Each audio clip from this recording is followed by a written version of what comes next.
Hey everybody, there's no turning back now. Push the button. It's too damn late. How's it going? It's good to see you. It's 11, almost 11:15 here in the good old prairies. And pardon me, I wanted to come on because I got some stuff in the mail today and maybe just say a couple of words about some things I've been reading lately. Um, Went and picked up my new comics from last week today.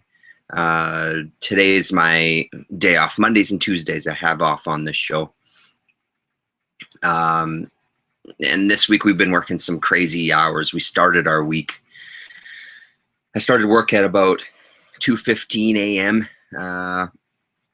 And went till about 4 or 5 o'clock in the afternoon, which was a nice time to get off of work, but a really difficult time to start. It really just throws your entire week out of whack.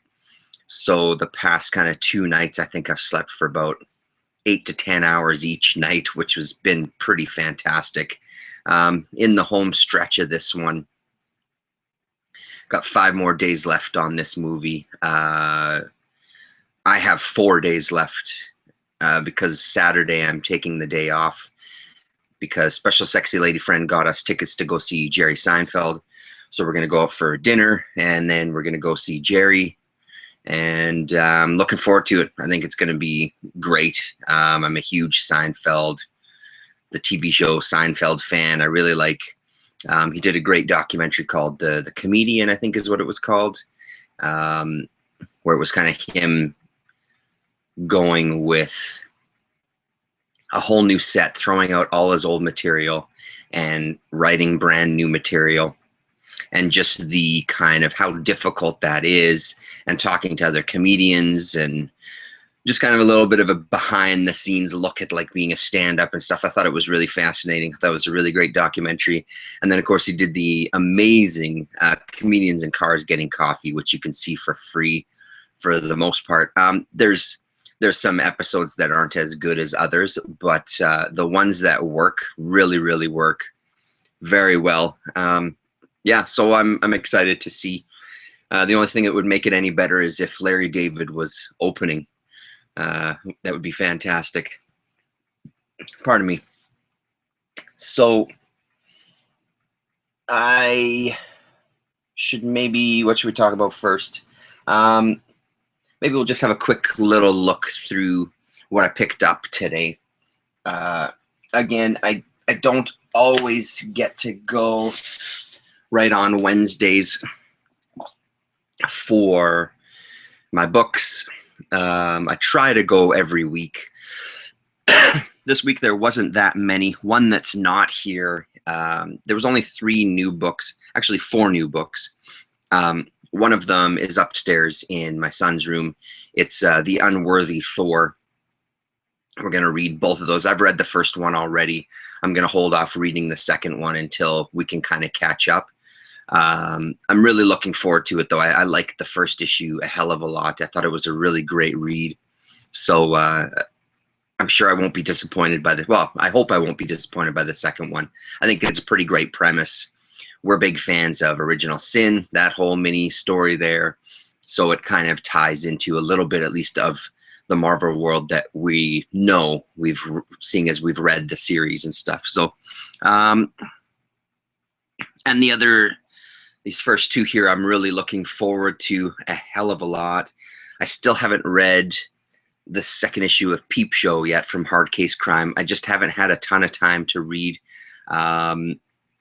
Like I said, because of the way the week has been going, when I lay in bed with full intention of at least reading 1 comic before I go to sleep, or 2, and I don't make it. I make it a couple of pages in, and then I can barely keep my eyes open.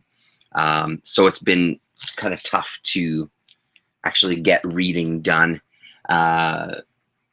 Last weekend, I managed to start reading some back issues that I have kind of sitting in a box over here. But so I haven't read Peep Show number 2, and then this week was Triggerman issue number 3 with a fantastic cover. My shop is carrying all the variants But I mean, how could you resist?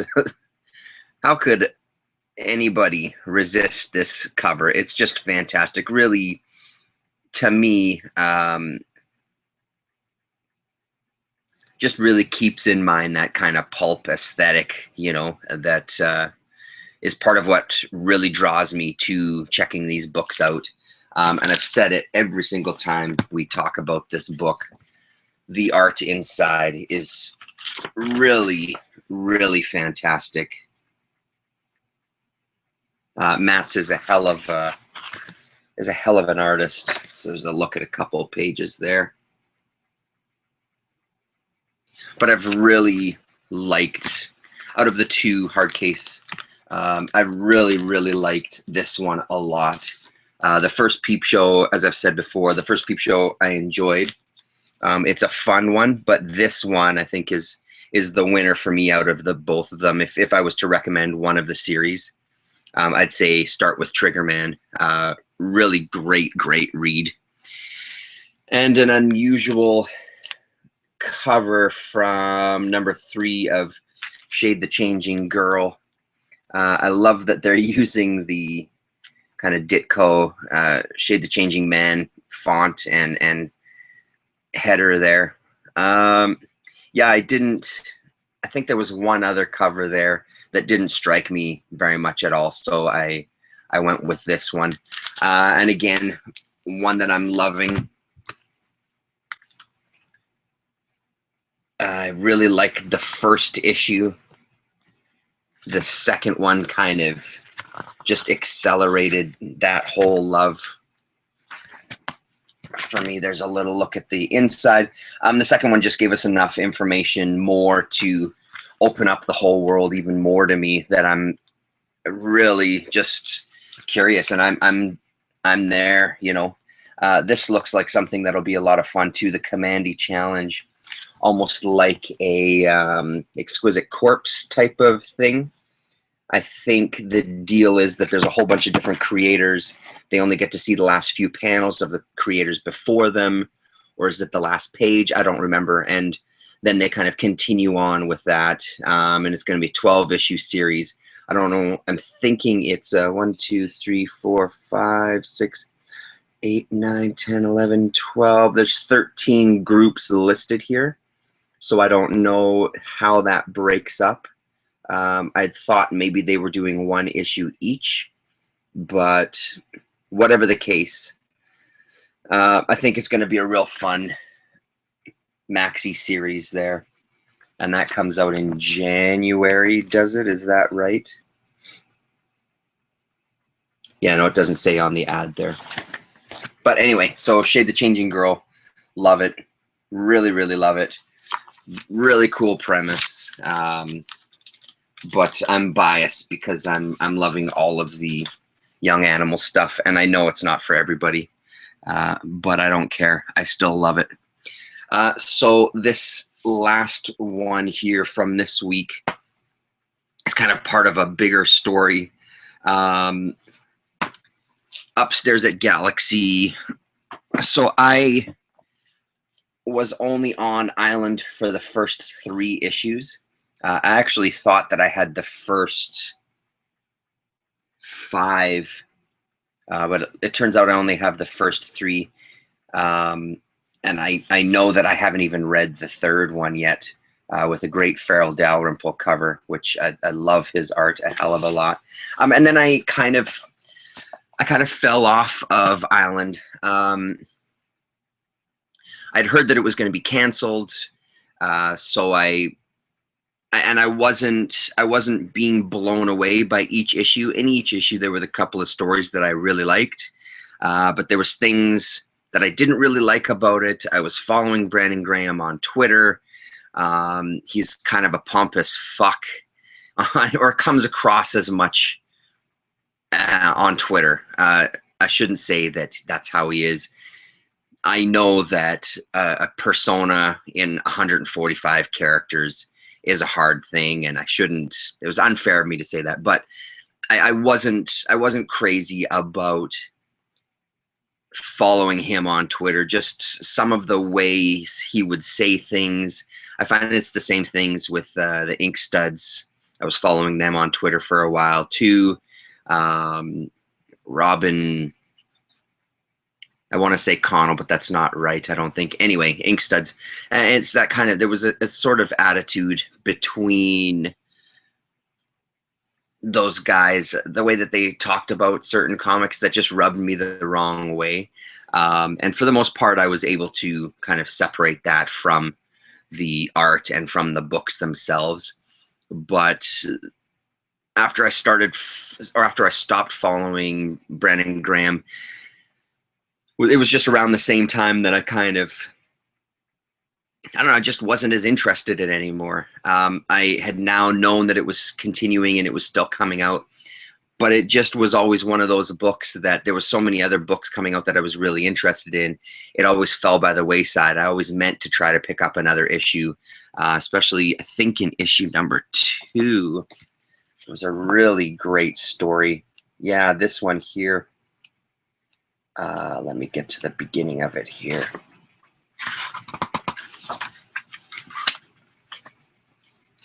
This one, this Habitat by Simon Roy. I loved this first story quite a bit. So I always meant to pick up the book again because I wanted to continue on with this one. Out of all the stories I was reading in it, I really wanted to keep up with this. And it just was something that never happened. I just never jumped back onto it. And then skip to, you know, kind of weeks and months later, looking in Galaxy Comics upstairs. They always have, they have a pile of boxes that are magazines. So Heavy Metal, Epic Illustrated, Mad Magazine, etc., Conan. And on top of those boxes are always sitting the back issues of Island because they don't really fit in bags and boards. They're kind of difficult to pile away into the comic boxes, I guess, for their sorting purposes. So there was always issues. And then every month, the newest issue, there'd be a couple of more issues of that just added to the pile. So finally, I broke down 3 weeks ago, and I picked up what I thought were the only issues that I was missing. There was one gap. There was one gap, number 11, that they didn't have in the shop. I'm going to go back to have a look for it. But I kind of picked up the ones that I was missing, which were issue number 7, issue number 8, with, I believe, a Simon Roy cover, right? Issue number 9.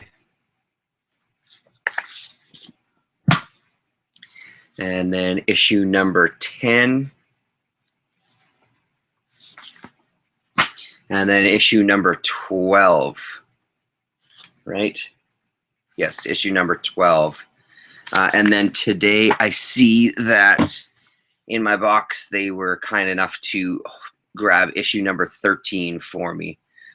So it kind of gives me a chunk to read.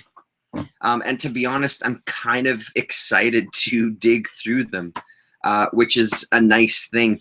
On one of my previous videos, there was a comment by somebody who said he was appearing in issue number 12. And I'm sorry, I should have looked back at the message to get the name right, because I can't remember who he was. But I'll tell you, in this newest issue, this last story is very, very intriguing. Really cool art. Quite a lot. Johnny Negron comes to mind when I see stuff like this, who I'm also a big fan of. Very, very cool looking little story with just a little bit of text at the bottom. I like it a hell of a lot. And what else is in here? A very nice kind of minimal art here in this story, which I guess is a continuing tale. And I don't know what it is about it right now. I just find that I'm I'm very excited to dig back into these books again. I guess it's just my time for it. Again, the idea of an anthology and the idea of one like this that's maybe a little more along the lines of what heavy metal was at the beginning, just offering this platform to do something very, very different than what's currently out there is exciting for me. And then having a whole bunch of them at once too is really good too, to kind of follow the stories. So hopefully I'll be able to get to those. I'll try to fill in the last couple of gaps that I have. So I have 1 to 3, and then I have 7. So 4, 5, and 6, and then 11. I'll have a look at Galaxy and see if they have them upstairs hidden away somewhere. So that was all that I got this week. And this morning, before we went out, in the mail was a package of comics sent to me by the one and only Rez. I've since rebagged and boarded them. That's just the way that I am. Nothing to do with the way they were bagged and boarded previously. It's just we all have our own systems. Let me put those up here.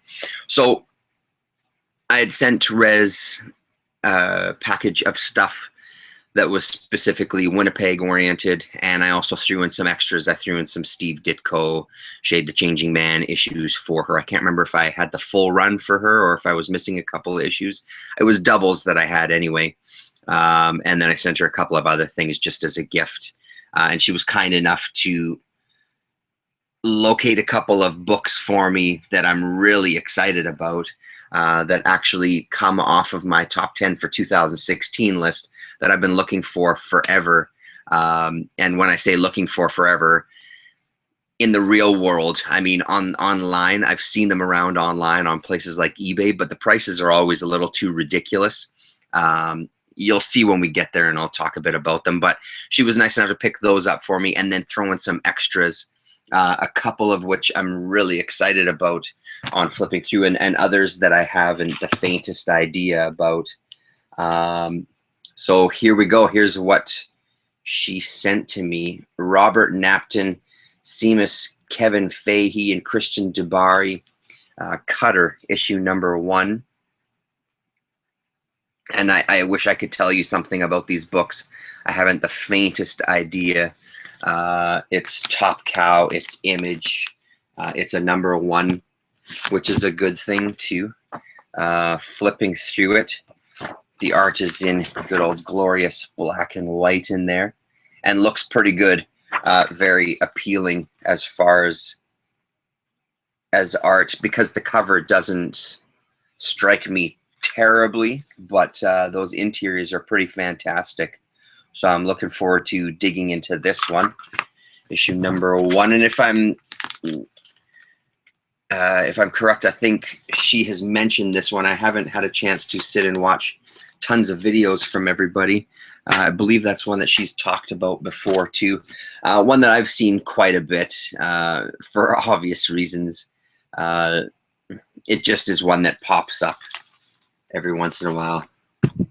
This is Cave Woman, Sisters of the Arena. This is issue number 1 of 2, with a very sturdy woman gracing the front cover there. Again, I've seen these around, and they're real kind of, they're all cheesecake type stuff. And as appealing as that cheesecake image is, it's never been something that I picked up. But I'm curious to see what the quote-unquote story is like inside. The art inside doesn't blow me away, but again, I love the black and white. But it looks, I think it's going to be a fun one. It's one of those books, like sometimes with stuff like this, it's more about just embracing the fun of it all, which should be pretty fantastic, and then getting to see some big boobs as well, which isn't always a bad thing. So there you go. There's a look at the interiors of that there. So yeah, Cave Woman. The next one is one that I've heard about. And to be honest, it's Avatar Press, and Avatar Press always kind of makes me a bit nervous. I feel, and it's not from any, I'm not basing this on any sort of facts that I've read a bunch of Avatar Press and have known this to be the case. I just always associate Avatar Press with stuff that's pretty grisly and violent and not quite my cup of tea, but I have heard good things about this, and it's Garth Ennis, Chronicles of Wormwood, The Last Battle. This is issue number 1. Yeah, issue number 1. So there we go there. Yeah, I mean, I'm curious to see what this is like. The art isn't too bad in it.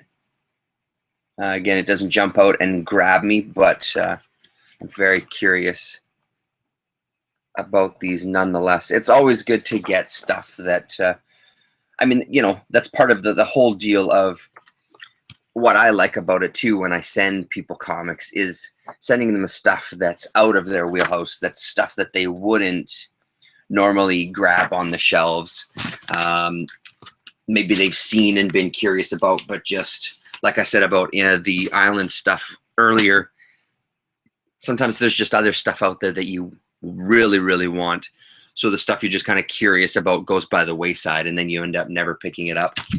This one I'm really excited about because I've heard fantastic things about these series, plural.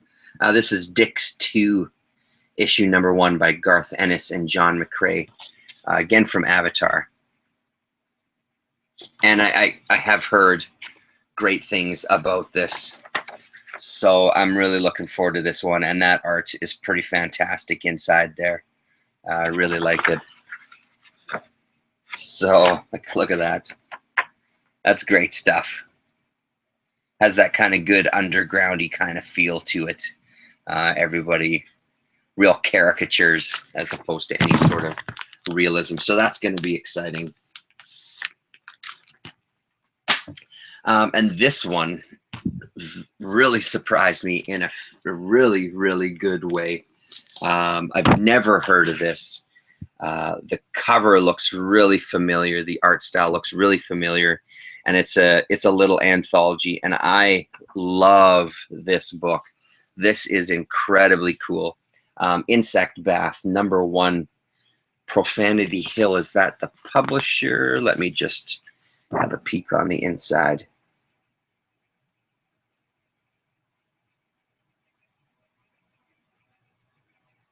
It doesn't really say. Front cover, back cover. Gives you all the 2014. First printing February 2014. Printed in Canada. Yeah, I mean, if this is issue number 1, I wonder how many issues were done of this, because this really, really is right up my alley. It looks fantastic. There's a bunch of different artists in here, and each with their own really unique style. Everything from this, some disturbed teenager type of scribblings, to, let's get to something else here. Just something that's almost a little more box brown at times. This story over here, Nightmare, but it's all horror related. And then to stuff like this.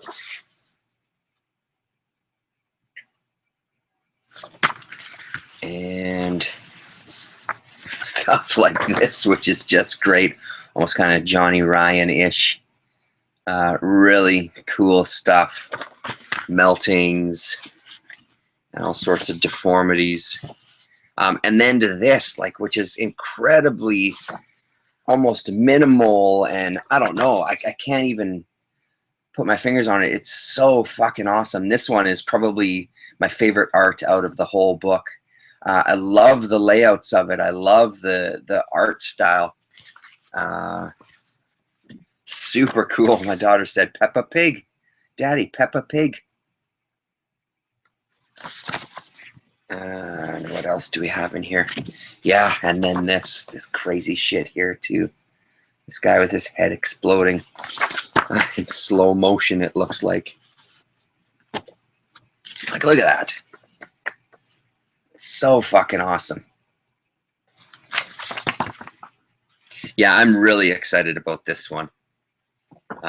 This is utter madness. Like, I don't even know what the hell is even going on there. It's fucking fantastic. Some worm creature throwing something up. There you go there. And then the back cover, which just blew me and my son away as well, and with all its craziness. Yeah, so this one, Rez, I mean, they're all fantastic. Let's just say, first of all, they're all fantastic, but this one has been, this is one of the biggest surprises.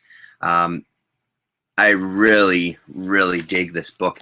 If you see any more like this, I mean, I'm going to keep my eyes open too, but if I would have seen this anywhere in my shops, I know that I would have picked it up myself. If you see any more of these, if they do exist, I haven't done any research yet online to see if they do exist, but if there's any more out there at your shop where you pick these up, I would love more of this if they do actually, if they are actually out there. So the final two books are ones that I'm not a huge, I mean, I used to be a fan of the show many years ago, before it went 37,000 seasons or whatever the hell. But I never had any interest in picking up a comic book. The only reason it got on my radar was because of some of the creators in one of the issues. I had on my list both of the issues because I could never remember which was which. And I know that both of them had some artists that I was into. You're looking at number 5 there, Treehouse of Horrors, number 14 and 15. So when Rez asked me if there was any books specifically that I was looking for, and check out that list, look at all the stuff that's been crossed out on there this year. That was the one that I sent her right away because I wanted to scratch those off. So Treehouse of Horror is Simpsons related, and we'll go through them both in a minute here. Gilbert Hernandez is in this one, but this is the one that I was really looking for, and this is the one that I've seen many times online on eBay, and it always goes for kind of stupid money. People are asking stupid money for it, plus a bunch of shipping that I just haven't been bothered to spring for it. I run into this series a lot out there. I always find Treehouse of Horror stuff. You always, or at least I do, I always find Simpsons related comics when I'm out there. And every time I find Treehouse of Horrors, they never ever have either of these issues. They'll have everything right up to it, but they'll never have these two specific issues. So, and I don't really know why. I would think that with the Simpsons books, they printed a shit ton of copies of each comic. The only thing I can think of is, especially with this issue number 15, the names on here are people that probably no Simpsons fan or somebody who's reading these comics are familiar with at all. So maybe they printed less copies of these. Maybe their print run was smaller of these ones. Jeffrey Brown, CF, Jordan Crane, Sammy Harcum, Tim Hensley, Kevin Huizenga, Ben Jones, John Kirchbaum, Jed May, Matt Thurber, John Vermillion, and my man Will Sweeney, who's the Will Sweeney and John Vermillion were the two names. Like, I know the name CF. I know Sammy Harcum, of course. I know Jeffrey Brown, etc. I know a few names on here, but Will Sweeney and John Vermillion were the two guys that I really were the sole reason why I wanted this, especially Will Sweeney. Will Sweeney does Tales of the Green Fuzz, which I've shown many years ago. Alakazam.com, I think, is his website. He did an animation for a band and I absolutely love it. But his style, I'm really blown away by. So that's the reason I wanted that issue specifically. I have no intention of collecting any more of these. I could give a shit about Simpsons. So first off, we get 3 stories in Treehouse of Horror number 14. Steve Niles and Glenn Fabry with something called 30 Days of Dope. So there you go, all color stuff. Give you another little sample of the art there. You can see that okay. Looks pretty good. And from what I understand, it's taking the Simpsons characters and just really doing whatever the hell they wanted to. Matt Groening is a pretty interesting cat. He organized a year or 2 years of All Tomorrow's Parties, which is kind of a music festival, but for the most part, not a lot of bands that are your run-of-the-mill top 40 household names. And then same with the artists and stuff in these books. I know that he's a comic book fan and he's an art fan. And specifically, he's more of like an undergroundish indie artist type of fan too, which is why he chooses who he does. I think it's him that makes all the choices for people that work on the books. This one is Ian Boothby and Nina Matsumoto on pencils. Andrew Dupuy on inks. Sorry, it was Ian was doing the script. And this is Murder He Wrote. Very kind of manga style, which I'm not as crazy about the art in this second one. Just to give you a taste of that. So he kind of has he's always had his ear more to the ground when it comes to out there kind of talents or oddball kind of talents. But the fact that he got these people together for issue number 15 still blows me away. And then finally is Homerstein Conquers the World, which looks pretty entertaining. Gilbert Hernandez, script, pencils, and inks. Nathan Kane on colors. Karen Bates letters. Bill Morrison editor. And this one kind of takes a poke at giant monster movies and the Gigantus. Is that what they were called? I can't remember what those movies were called. With the giant hairy beasts. I've got it on videotape somewhere. Probably. Oh, yeah. There it is right there. I'll grab it in 1 second. War of the Gargantua Homersteins. There you go. There's a look at that, and then I'll grab this videotape. Looks a lot of fun, though. This particular story looks a lot of fun. Hold on. Stand by there. Got it right here, actually.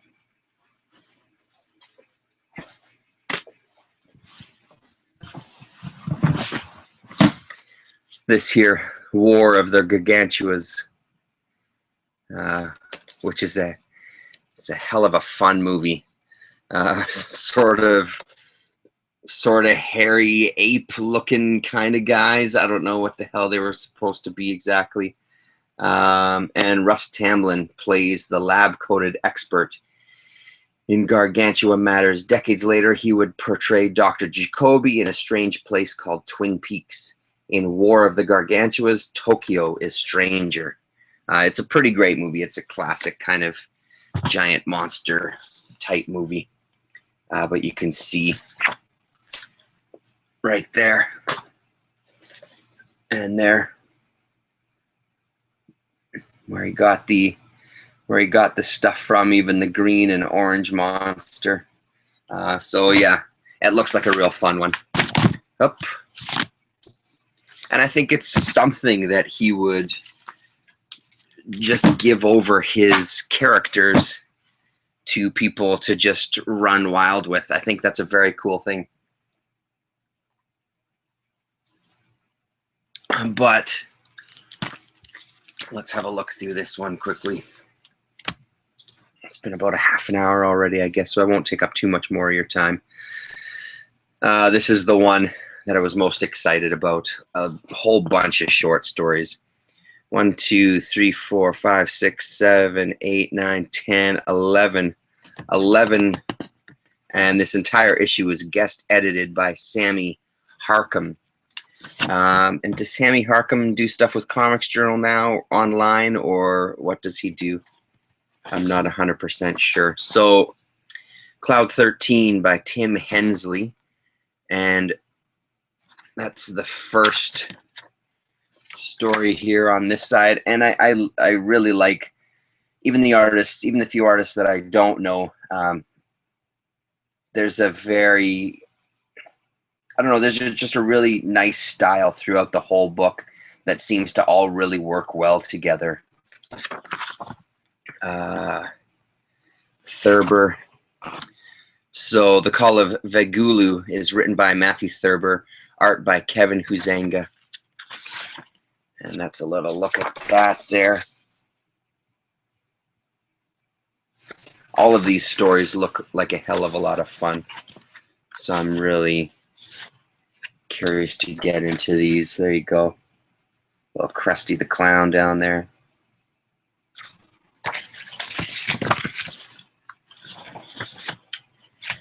But the one, Blurst Again. Blurst Again by Jordan Crane, taking on the good old standby Stoned Again from Zap Comics. He's even got a pipe in front of him there as his head just explodes. Really great. Mo Bodies, Mo Problems. Written and colored by Ted May and art by Sammy Harcum. And this one is almost very traditional Simpsons looking to some degree. They look a lot like they would on the cartoon. And here we go. So The Gods Must Be Lazy by Will Sweeney. And one of the things for me that really stands out about Will's work is the coloring. It starts on this page here. Is the coloring and the color palette he uses for all of his comics. But I don't know how he does it, but there's kind of a... Maybe it's just from the choice of colors. I don't know how to put my finger on it. There's an almost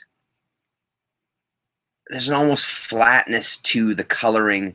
There's an almost, I don't know what he draws on. I don't know how he gets that particular look. There's a certain look to it. I don't know if it's translating as much through the internet airwaves, but there's something to the look of his books that make them sit on the page a little differently. And maybe it's the way that the colors play. It may also be things like this, you know, the misprinting, the misalignment very slightly of the colors onto the bodies and things. I don't know, there's something about it, but I really love his style. And these pickle people are characters that appear in his Tales of the Green Fuzz as well too. So that looks like a lot of fun. I wish it was longer. It's only 3 pages, but hell, I'll take 3 pages. Contributors of the Damned, so they give you a little 1-page strip of who's contributing and what else they've done. And what's this one here? Contributors of the Damned. John Vermillion, Chum, C-H-U-M, which of course is based on the cannibalistic humanoid underground dwellers, the Chud. But Vermilia is fantastic with his crazy fucking creatures, and everybody looks like they're melting. This right here is John Vermilia. That's there's no doubt that that's him. When I see pages or panels like that and characters like that, his color palette is really nice too. And he's got a really good mix of making the Simpsons characters look like the Simpsons characters, but just inserting them in this very bizarre world. What's this next one? Bootleg by a guy named Ben Jones, and a name that I don't know, but I really like the looks of this one too.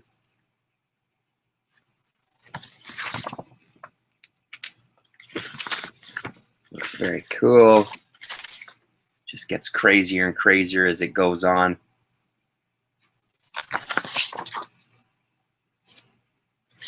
Das Slimpsons.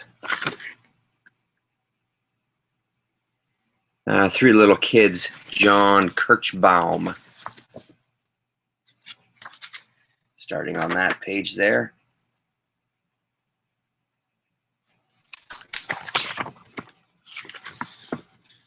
And Bad Millhouse by Jeffrey Brown.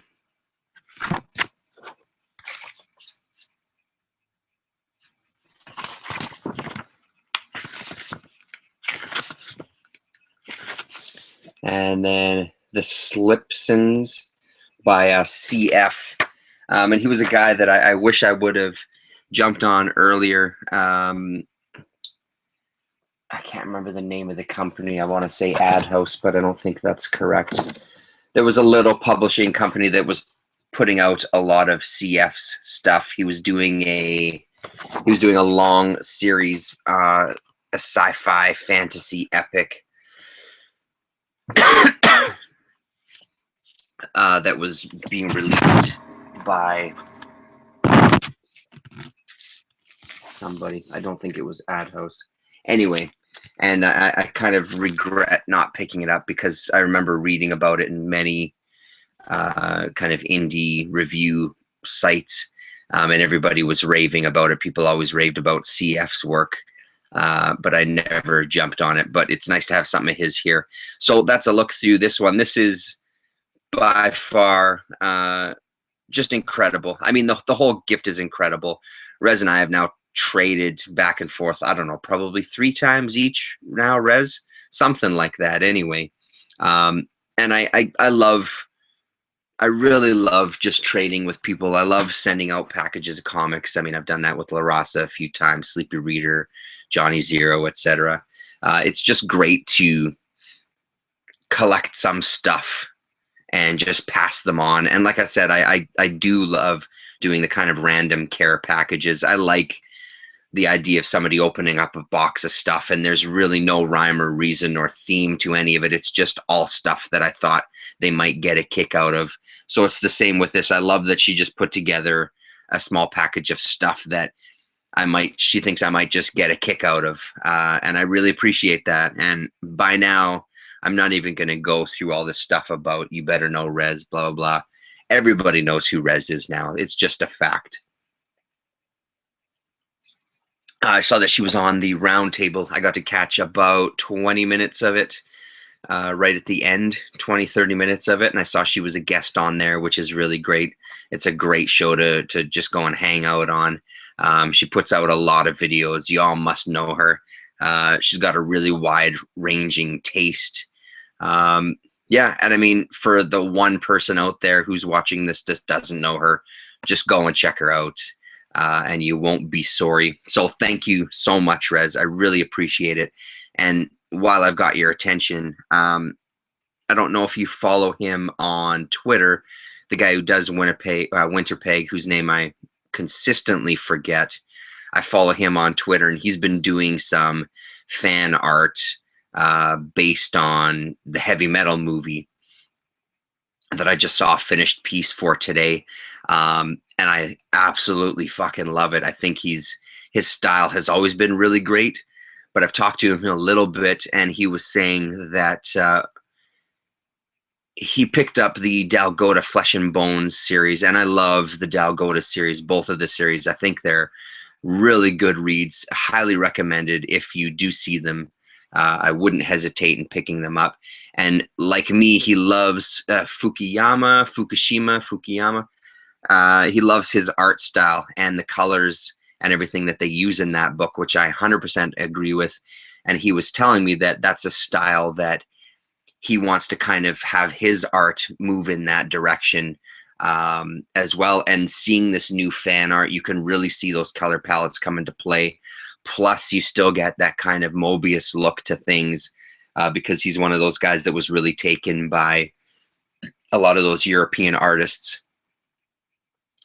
And you can really see it coming through in his style. I think his style is incredible, and I really hope that he kind of starts pumping out some comics now. I've sent him and Helly the information on the mini comic convention, so I'm really hoping that they manage to get a table there and we can have a little artist alley of our own at the mini Comic Con. Hopefully attract some more artists down the line. But yeah, I'm sure you do follow him, Rez, on Instagram. Have a look at his art. It just seems to really be developing, so it's really cool to see somebody's style kind of maturing right in front of you. Gore Vidal, welcome. Good morning. Rez has a wide range of reading. I caught on late on your video, and I'm not familiar with the titles, but you make it interesting. You're going to need a bigger room. It's true, I'm going to need a bigger room, but mentioned before in a couple of videos that there's a lot of boxes that are beside me here, about 5 or 6 of them that are filled with stuff that's going out to comic conventions when I sell at the mini Comic Con. So I'm hoping a lot of this stuff is moved. I do need to go through these boxes over here again, though, because I know that there's some stuff that I can kind of get rid of. I definitely don't need all of these, but there you go, Gore Vidal. Just a little look at everything. Boxes upon boxes, my friend. Boxes upon boxes. Really nice to see you back. I know I keep saying it. Do you have a movie room for your films? I wish. What I do have is racks and racks and racks, like just DVD racks from IKEA upstairs by the TV that are filled with DVDs and Blu-rays. And then I've got in the cabinet that we have our TV, or that we have our stuff on, record players, etc. Under there is filled with more DVDs. Then there's another little shelf that's filled with more DVDs. I've got videotapes still over here. I sent a lot away. I gave a few away just recently to a YouTuber as well, whose shows Disc Junkie is the guy. I sent him a few tapes as well that I thought he might get a kick out of. Yeah, no, the movies I don't buy as much anymore, so I don't feel the need to have a whole room. But it would be nice if I could take over an entire room and have everything in one, but that's just not the way it's going to happen here. So the last thing I wanted to quickly talk about, something that I did finally have a chance to read. And I gotta say, I'm a little surprised. I thought that my taste would have been the opposite of what they turned out to be. In one of the last videos, I was talking about some Epic Comics titles that I was kind of making my way through. This is one called Mutatus, a killer virus unleashed in a bizarre future world. A 3-issue miniseries, issue 1, issue 2, and issue 3. And I'll give you a brief look. This book, by the covers alone, it was the covers that drew me to them. And then flipping through the interiors, I really enjoyed the style and the coloring. I thought I would love this series. It actually turned out to be pretty fucking boring, to be honest. It was very, very run-of-the-mill. The only thing that I did like about it was its complete downer of an ending. It was one of those, and that almost makes it an amazing series. It's just the rest of the series was so kind of average. But look at this art. It's just, you know, there's something to be said about this art style that rides the line between really beautiful and picture perfect to stuff that's almost amateurish, you know what I mean? That's something that I say a lot in my videos, it seems like, but there's a certain gray area of artistic talent that really appeals to me, and this is right in that area. Beautiful book to look at, but the story was just so kind of average until the very end. And the ending wasn't that it was a huge surprise. It was just more of I'm amazed that they followed through with the ending being such a downbeat, which is a cool thing to do, you know. So I didn't love it as much as I thought that I would. I really thought that this was going to be one that I would then be ranting and raving about. On the flip side, one that I thought would just be a fun read and nothing much to it is this Dreadlands. I'm only 3 issues into it, but I'm loving this miniseries from Epic, mostly because of, in the first 3 issues, each issue has surprised me. Think of what it was going to be about. Again, this era and this art style and the coloring from this era, I enjoy a hell of a lot. You get these kind of run-of-the-mill situations, but it's almost like each issue so far is tackling like a genre. So you get the first issue that tackles kind of like the post-apocalyptic film genre in a single issue before it kind of changes into, right at the very end, giving you a hint of they time travel to get away from these people that are going to destroy their they're going to take over their kind of little city and kill them all, and they have this experimental time travel machine that's supposed to allow them to jump into the future, but only short distances. So say like 6 months or something, or 5 minutes. They don't really define all the parameters right at the beginning, but you get the idea that it's a very short amount of time, up to maybe 6 months or a year at the most is all that they've been able to do so far. But instead there's some malfunction and it sends them back into the past. So it turns into kind of, the next issue turns into kind of a time travel slash not eco horror, like just a survival kind of story with, you get your main couple of groups of people, the people who are more the nerdy, heady scientist types who are going to start farming and kind of figure things out and try to make a life for themselves.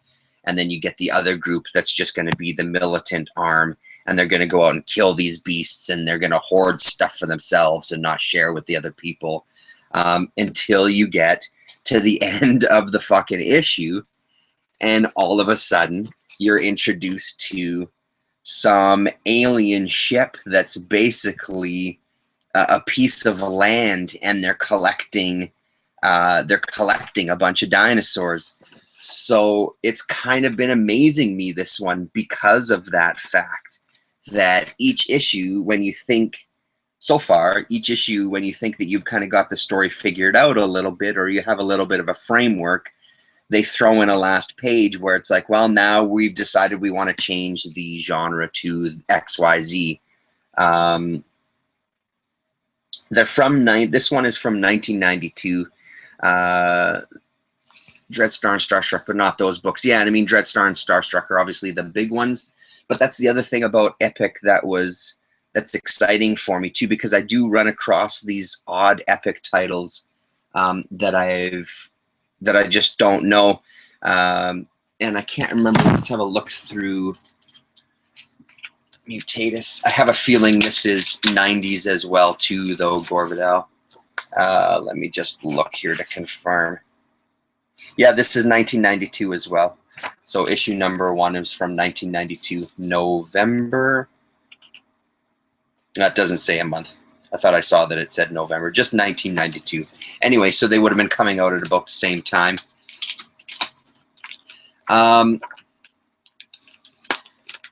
So yeah, I mean, if you see these for pennies, I say go for it. You know, if you're seeing them for like 25 cents or 50 cents a book, I'd say go for it. If you see these for even 50 cents or $1 a book, I'd say go for it as well. And again, I'm only 3 issues in. It's what is it, a 6-issue series or a 5? Oh no, it's a 4-issue series. So I'm almost done it. This one has been a lot more fun than I imagined it would be. I thought it would just be a very basic people get thrown into the past and fight dinosaurs type of story, but there's a little more to it than that, which is exciting for me. So let me get to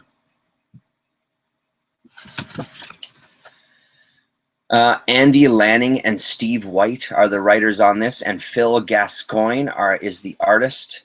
Jack Morelli, the letterer. There you go. There's the credits in this book for you there, Gore. To kind of give you a sample of that. And no names that I'm familiar with. I haven't done a hunt for them online to see what else they've written. And then for Mutatis, Andy Lanning and Dan Abnett are the writers, John Higgins penciler, Andy Lanning the inker, and then 3 different colorists, Melissa Deluzan, Gary Gravatt, and Martin Impey, whose names I'm all surely butchering. But there you go. There's the rundown there. Let's pause it there. So yeah, it's been kind of fun digging through these, and it's, as usual, it just makes me want to hunt down more. The next ones that are on the list once I finish. I'm hoping I can finish Dreadlands tonight. I'm ready to sleep sooner than later, but this is the next one I'm going to read. This Age of Reptiles, a Wordless by Ricardo Delgado, whose art is just beautiful. And again, kind of similar, a little bit of similar color palettes between this and Dreadlands. Yeah, I don't recognize the names either. More of Jared Osborne, Sleepy Reader territory. Yes, and I'm sure that as soon as they saw the names of this, they'd be able to rattle off a whole bunch of other comics that they were fans of and that they've written, or maybe they come from another world of writing. But yeah, so it's been cool. So I'm hoping that I'll polish this off tonight, and I'll just show you quickly through issue number 3 of this Dreadlands. And these I got all dirt cheap from my favorite haunt, Red River Bookshop. It might have been even part of a big comics trade-in that I did. Sorry, excuse me. So yeah, this is issue number 3. And they're pretty beat up, but again, who cares when they're that cheap? There's a look at the inside of this one. So I'm curious to see where this sucker goes to.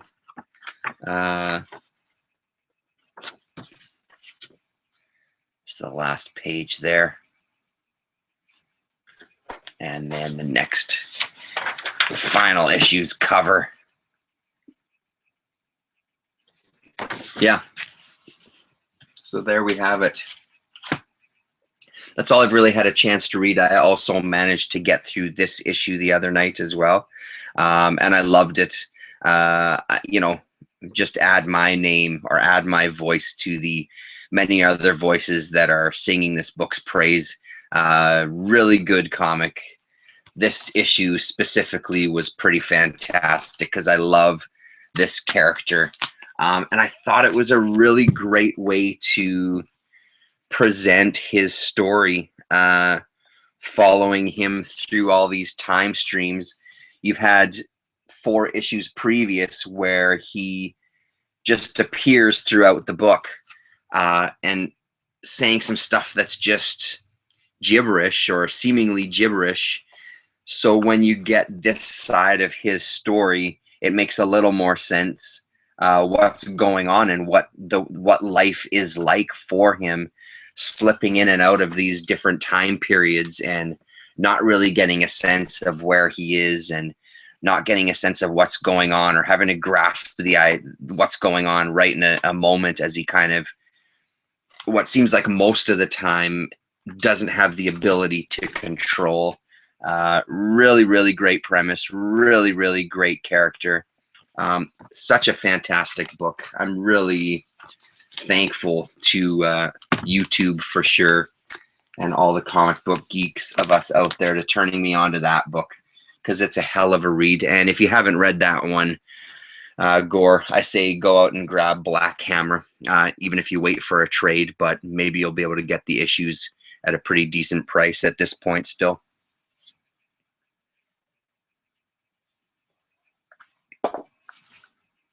So I think that is it for me. Thank you very much for tuning in, everybody. Thank you so much. It might be something on my end with the freezing there, or it might have just been me miming motionlessness. So thank you very much, everybody. 5 more days of this movie, and then I can start talking about it a little bit more later. I'm actually looking forward to seeing the finished product of what I'm working on right now. Again, as is usual with my job, unfortunately, I can't tell you too much right now. Give me a couple more weeks, remind me, and I'll tell you about it, because it's been, honestly, probably one of the, there's been aspects of it that make this movie probably one of the best ones that I've worked on, as far as an experience, as far as the director of photography is an incredible guy, and he's going to absolutely just take off. You just know it with a guy of this talent. It's looking beautiful. The subject matter is a little questionable. The story itself, I don't know how that's going to be. It reminds me of a certain time period. It reminds me of kind of like Euro trashy, kind of softcore, that kind of 70s era a little bit. It's weird. It's weird. We'll talk about it. And especially that you're here, Gore, I think it's something that you might know what I'm talking about when I'm saying those particular things. It really reminds me of a 70s kind of era.